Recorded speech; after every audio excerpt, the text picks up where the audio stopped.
This weekend, I had the pleasure of attending the first Materia Cup of the Final Fantasy TCG season at Collector's Cache in Lenexa, Kansas. And I wanted to just talk about my experience, talk about my deck, what the day was like, kind of go over some things. So I finished top 16 at the event, so that was on day 2, knocked out by a Chaos Arc deck, but we'll get to that when we get to that.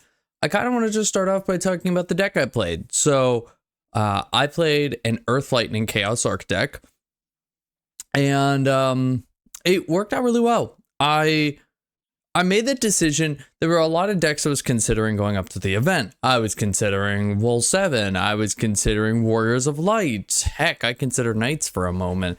But ultimately, I felt like the Earth Lightning Chaos Arc just felt like it had a really good answer to mostly everything. You're running X-Death. You're running the Mist Dragons. You're running the Arc. You can run Irvine. You can run all sorts of things. And I'll get into my specific deck, but I just felt like it was a very solid pick going into an event that really anything was fair game. So let's start by just talking about my deck for a little bit. So here is the deck that I played for the event. Now, first we'll go into the forwards. We have a 1 of Cisne. This card didn't really come in too much throughout the day, and I was on the fence about it, but I felt too scared to take it out completely because it's really good at discarding dead arcs and chaoses. So I was like, we'll leave it as a 1 of. It was okay. I'm still unsure about it, but the damage 3 haste actually was kind of nice in some matchups, so I'm unsure about Cisne. But now, a real MVP here, the Neil. This card was great, and I want to find a way to possibly put another one in the deck because every time I saw it, it felt amazing. Making your opponent pay 2 for a lot of things, because a lot of autos right now. Wool 7, Chaos, heck, Ramza and Corilla, they're expensive as is, and making your opponent be like, hey, you're gonna have to, you're gonna have to be prepared to pay 9 for that Wool 7 felt amazing. And even small little petty stuff, was just like, oh, you played that 2-drop, pay 2 more. And that small amount of tax really actually I felt like worked really well. This card was amazing. I loved it. Another MVP of the day, Aresia. This card was like, this was one of the cards that was just like, there was no, you weren't getting me off of this card. I think this card is amazing.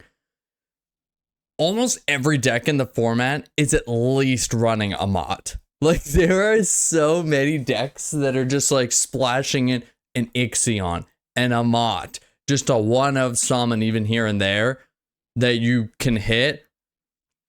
But in things like mirror matches, water earth decks, 4-color decks, this thing was just ripping break zones apart, protecting big dudes, and ultimately turning X-Death online because it's getting the cards out of the break zone that X-Death can't hit himself. This card was amazing. I loved it a lot. I had this thing at like 4 or 5 counters one day. It was just like, what do you do? Coming down here, we have Irvine. We have a visitor, by the way. Coming down here, we have Irvine at 2. Now, this was a bold choice because I really wanted this thing at 3, but I just like felt like I couldn't make the room for it. And so, but surprisingly, even at 2, I managed to armor shot a couple times throughout the day. Kusith, those magical things. He's okay. I mean, like I said, he's able to hit cards that X-Death can't get himself, and just a good card. I mean, just swinging 9k haste first strike at people just gets that point of damage in. Granted, this deck isn't exactly going for damage. This deck is going to just, as I like to say, demoralize your opponent into conceding. So I'm unsure about the Irvines, but the card just like, it's just a card right now that feels like you're in Lightning, you're playing Irvine. 1 Gabranth, it's an EX burst that searches Chaos. Sometimes you just got to get there. 3 X Death. I was playing 2 for a while on this card, and I just felt like I wasn't seeing it enough. And so, yeah, 3 didn't let me down. 3 felt like it was at a nice place where I could discard 1 in an early game and not feel like the world was going to end. This card was just good. This card was just, I won half my games on this card. This card is just so good. 1 of Galla. We'll get to it, but this was an MVP of the day. Love this card. Again, good way to get cards out of the break zone. Just a big body. 2 Sonone. This is another one of my favorite cards. This card, the back attack is so cool on this card. A lot of people didn't see this coming. The minus 5k is very relevant against Knights. This thing, you see a Laswell come down, you're slamming that Sonone. Get that off the board. Love this card. The EX burst is good. It's just great. 3 mana black. This is a normal. You're going to expect this. Not much to say about Man in Black. It's just an amazing card. 1 Fail Thanos. This was a last minute pick for me because I was having trouble in my playtesting against decks like Mono Fire, and I was like, I need something. And while this card in a lot of matchups, kind of meh, you know, if you're playing 4 color and they've got 6-drop Leviathan, like, whatever, don't even bother playing it. If you're in a mirror, they're gonna take it. Like, but in like Mono Fire, Ject might be their only answer. Or Demon if they're playing it. Ice Lightning doesn't really have a lot of answers to this card except like Exodus. So in the matchups that this card comes in, it comes in hard and it feels great. But it's still technically, I could see it on the chopping block just because in some matchups it was meh. So, but it's a 1 of. And then the 2 of Chaos. Now, I know my good friend Ghoul will tell me every day of the week that this should say 3. And yeah, I can see the argument. I was definitely between 2 and 3 leading up to the event. I rarely felt like I didn't have Chaos when I needed it.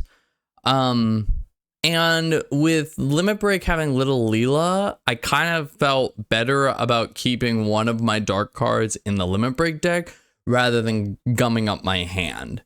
I already was having enough issues with like opening hands with double arc or an arc and a chaos, and you play against a mono deck and you're like, I think I just lose. I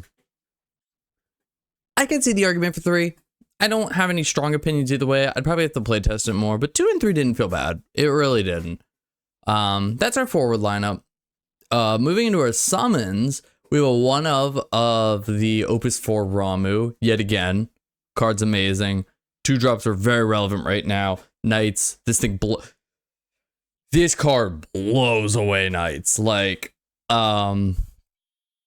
having access to Seymour, which can stack a summon, if Knights wants to try to out aggro you, you just play this, stack the Ramu, and just pass. And if they're sitting on a Laswell, they're like, well, now I can't attack or I just die. And it's more of just an aggro, not an answer, but a deterrent. It's just, hey, stay still for a turn while I set up. And it's great.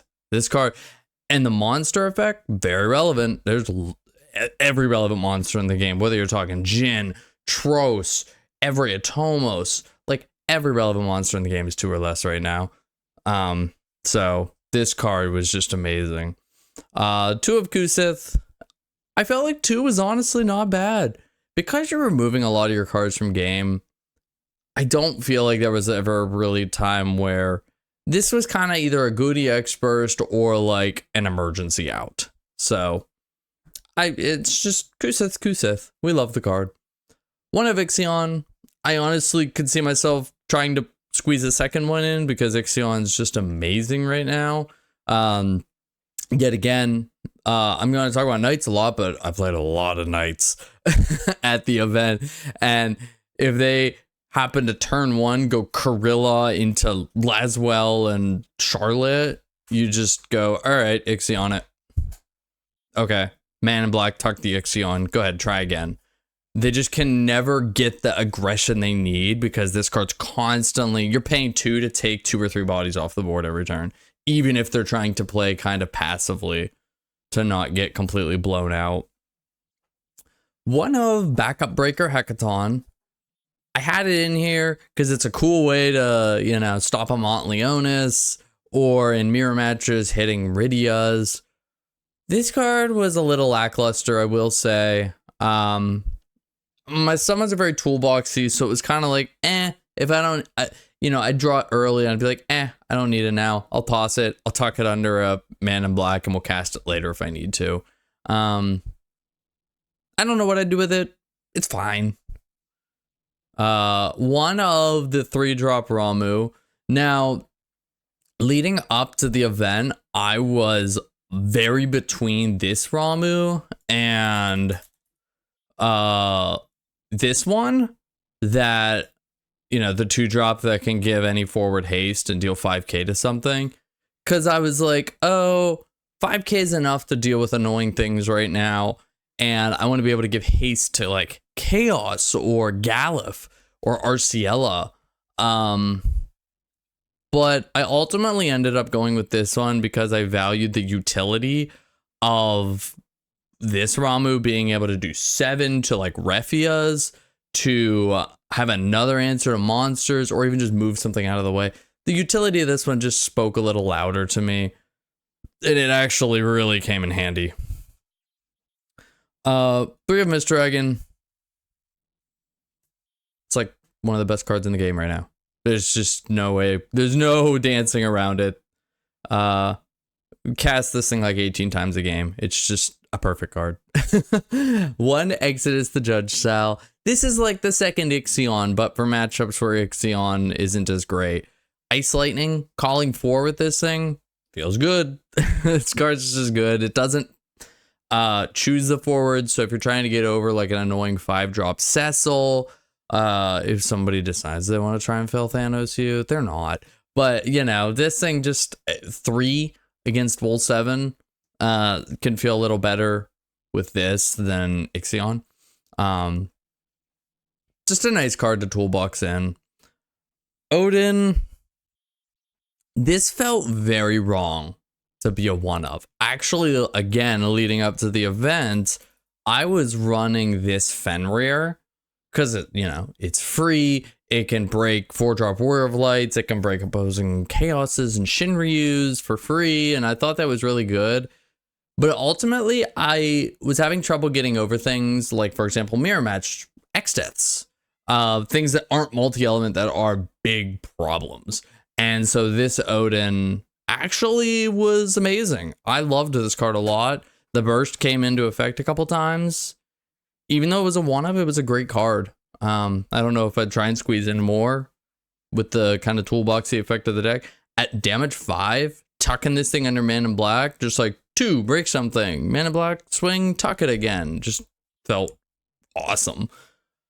1-of 5-drop Hecaton. This was another card where I was like, it doesn't feel good a lot of the time, but the times it does, it wins games. It actually came in pretty well throughout the day. I wouldn't cut it. I wouldn't bump it to 2. I just think it's perfect to have a 1-of. And then 3 of Arc. For playing Chaos Arc, you're playing 3 Arc. This card just is back-breaking when you start getting it going. And again, having access to Little Leela, even though you're paying 4 for Arc, you're still saying Arc then just becomes a summon that's break it forward, we each discard 2, which is still not a bad, it's still not a bad trade-off. A 4 CP that says break it forward, discard 2, I'd still play that. So that's our summon lineup. Moving on to the backups, we have a 1-of Aresia. Loved this card. It's just a good. This card says Lightning Dull, discard an Arc, get something useful, and it's good. I love it. 2 of Seymour. I was at 3 for a long time. I cut to 2. Could maybe see myself going to 3 again, not sure. But the effect was way more relevant than I was expecting it to be. A lot of the times I was like, this thing's just a summoner to search.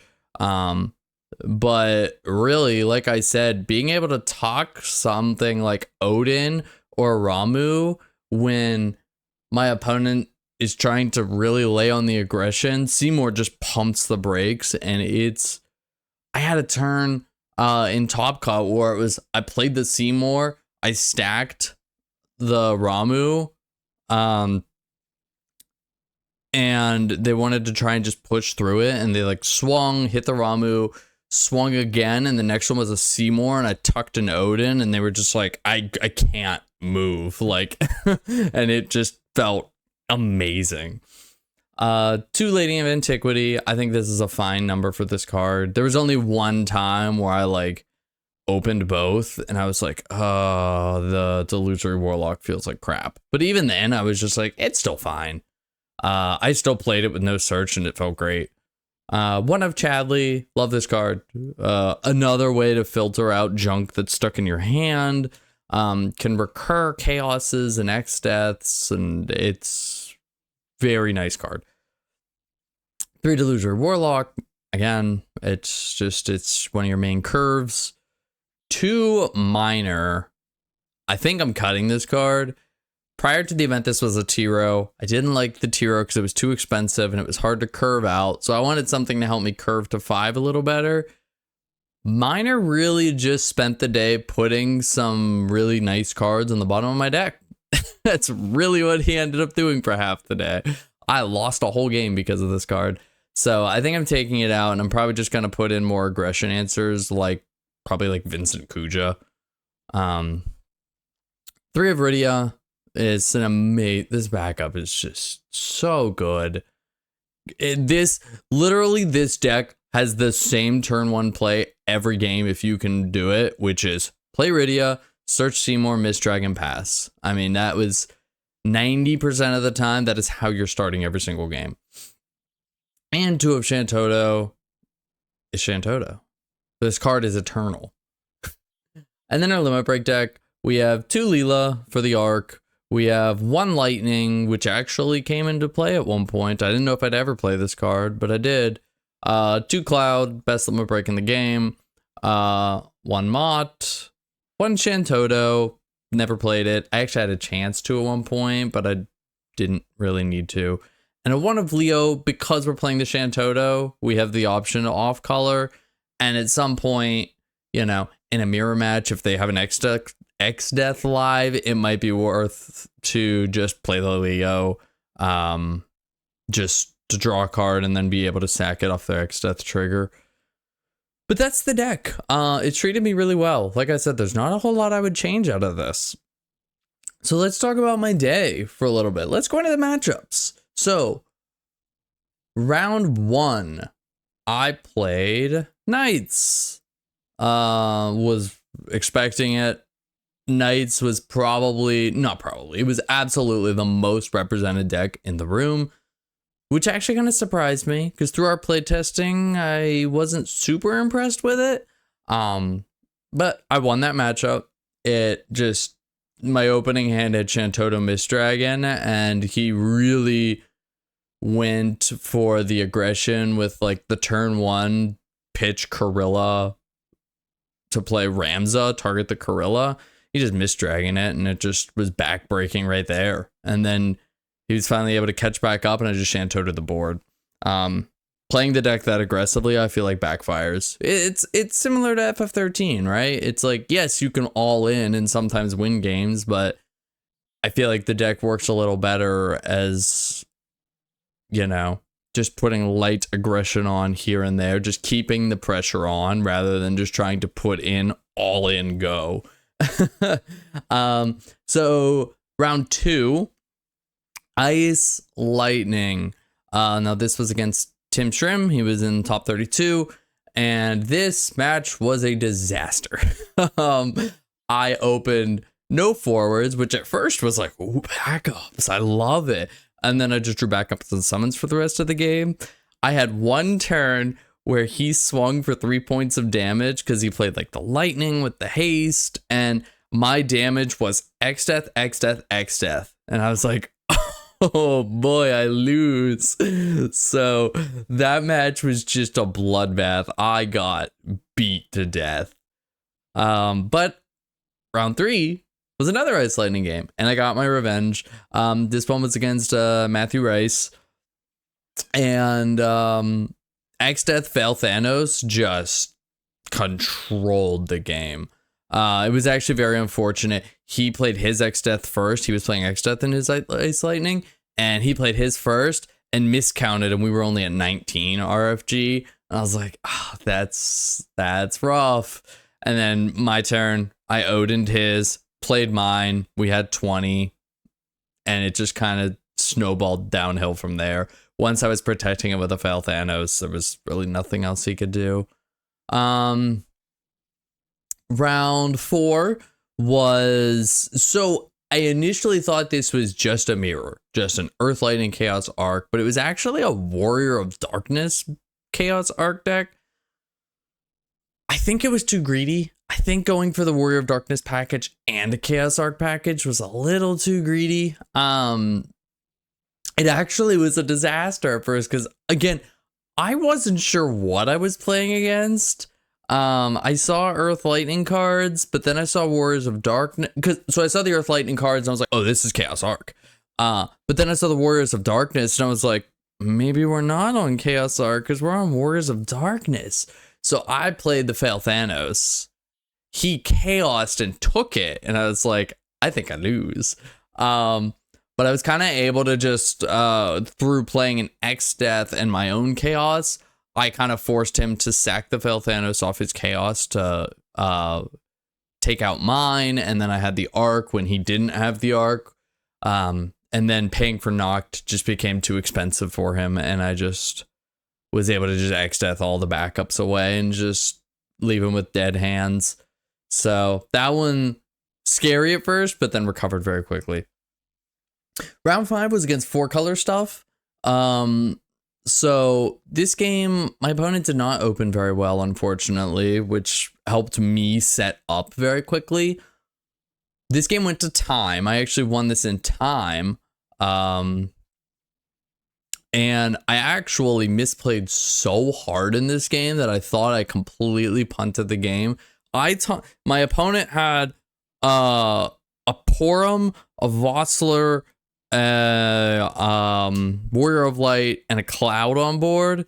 And in my brain, I was like, I'm gonna play the Chaos, but I was like, the Porum is an issue. We have to get the Porum off board. Let's get the Porum off board. Porum is a problem. And I kept tunnel visioning on Porum is a problem. Porum is a problem. So I LB'd a Cloud, popped the Porum, dropped the Chaos, and then she was like, I'll just give you Cloud. And I was like, oh my God, what is wrong with me? And I just played a Chaos for nothing. I mean, granted, I played a Chaos that said, break one of your opponent's forwards, but still, I was like, this turn was supposed to be a blowout, and it was mediocre. But it was, again, because my opponent opened badly with no backups, they just saw so many backups in the late game that I was able to kind of just sit there on an X Death in the late game while they were just drawing junk. So that was a tight game. Round 6 was Water Lightning Haste. You may have seen the deck list around. It's like FFH with like lightning and scions, and unfortunately the deck was just too fast for me. I couldn't get set up in time. I was hemorrhaging. I was doing everything I can to just, I was taking 2-3 points of damage a turn, just looking at like lightning, Irvine, swing, and I'm here with Raijin backup, so Cypher has haste, and I'm here like board wipe, play a backup pass, and 3 more damage. And I was just like, I just couldn't keep up. And then the final round was Knights. This was against Key, who was also in top 32. This game kind of was a blowout for me. I lost pretty heavily. Now, I did misplay this game, which helped teach me a lesson for day 2, but I I had in hand a Seymour and Aresia, and in 90% of matches, you're going for the Aresia. But in the Knights matchup, you really want to go for the Seymour, like I said, to stack an EX burst to halt the aggression. And I went for the Aresia, and it just was not the play. And luckily, that at least taught me for day 2, like if you play Knights, go for the Seymour. It's huge. So it is what it is. So I finished 4-3 in Swiss. But I mean, you heard I played a bunch of very great players throughout Swiss, and so my tiebreakers were amazing. So I finished 31st. So cut to day 2. So I know based on matchups in day 2 that I will be playing against the number 2 seed since I'm 31. That is Hunter Nance, and he is on Knights. So I'm already like, oh, this is going to be hard. So day 2 was a roller coaster for me because I actually, showing up, we had to give our decks to the judges for our initial deck check before day 2 began. And in my playtesting the night before, one of the cards in my deck box didn't end up back in my deck box. It was in my bag. So my deck was a card short, and I had to take a game 1 loss for the first round because they're best of 3s in day 2. So I'm going in to round 1 against Hunter Nance, one of our world's levels players on Knights, and I'm already 0-1 before we've even begun. Needless to say, I was already like, what am I playing for side events? But I ended up winning it. I ended up winning out both games. Game 1, he unfortunately played it very well. He just unfortunately made a kind of bad judgment call going on a Sid Randell play where I was... Because, yeah, Sid Randall is great, but I just played a Chaos because that gave me the ice element on board against Knights. So Chaos was 5, and I just played the Chaos just to have it there, and then I just started arcing away the board, and he was like, yeah, Sid Randall was not the play. And then in our game 2, he came out very strong, just very aggressive, and I was in that same position where I was just like, board wipe, just like, I am just trying to keep up. And so I knew we got 2 lads while gone early game. He had LB to Sergis. So I knew a lot of his dulling was out of the deck. So I draw for turn and I just drop this lad. I just slam the Galla with like 12 or 15 cards in my break zone at damage 5. And I was just like, please buy me 3 turns. Galla, if I need like 2 or 3 turns and we win this game, please just sit there. And he did. He just turtled up. Hunter could not get over this potential like 24K body that was taking a card off the board every single turn by just poking. And I was able to curve out stop the aggression, curve out to 5, and then we just kind of out advantaged from there. And we got there. So round 2 was against Jonathan Kern playing a Water Earth Chaos Arc deck. Very cool list. Very, very cool. I have a local that's playing a similar deck, but without the Chaos Arc portion of it. And yeah, it's just the mirror in any Chaos Arc mirror. It's very difficult. And I think in a Water Earth versus an Earth Lightning, I think the Water Earth is probably a little more favored. Unfortunately, so I lose the game 1. It was a close game, but like I said, ultimately, I think him having access to, because he's got so many answers to my stuff. If he plays Unai, I have to answer it immediately. He's got the Anima if I play X-Stats. So it was very hard. And game 2, sadly, game 2, I actually could have won. I had a chance to like swing with a mana black, cast this Hecaton that was under it to break something, to declare something can't block, to tuck a new summon and cast it again to declare another thing couldn't block and get 2 points of damage in. I was so tunnel vision on being afraid of EX bursts that I was like, I don't think because I was on like, it was like he was damage 5, I was damage 6, and I was just like, if there's a 6-drop Leviathan burst, I lose. And ultimately, like, I should have just, I was lose, you know, if he hit the burst, I lose. If he didn't hit the burst, I was probably losing. So I really should have just done it.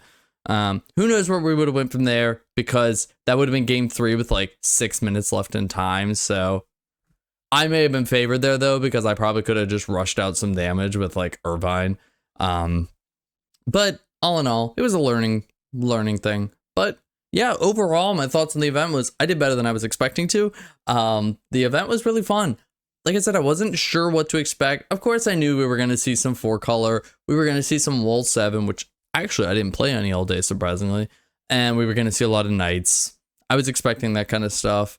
But there were some decks that I wasn't expecting that I saw there.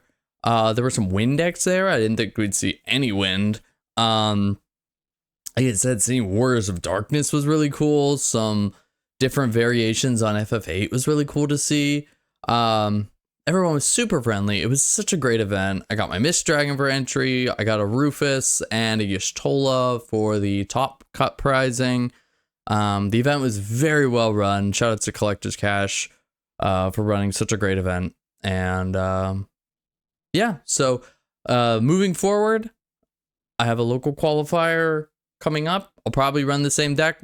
I don't know where I'm going to go from there. I'm not sure if I'll keep playing the same deck, if I will transition to something else. But yeah, I just wanted to talk about my the event this weekend and kind of share my deck and my thought process on why I played some of the cards I played and how my matchups went. So hopefully I can continue to update everyone as the season progresses. That's about all I have to say about it, though. See you later.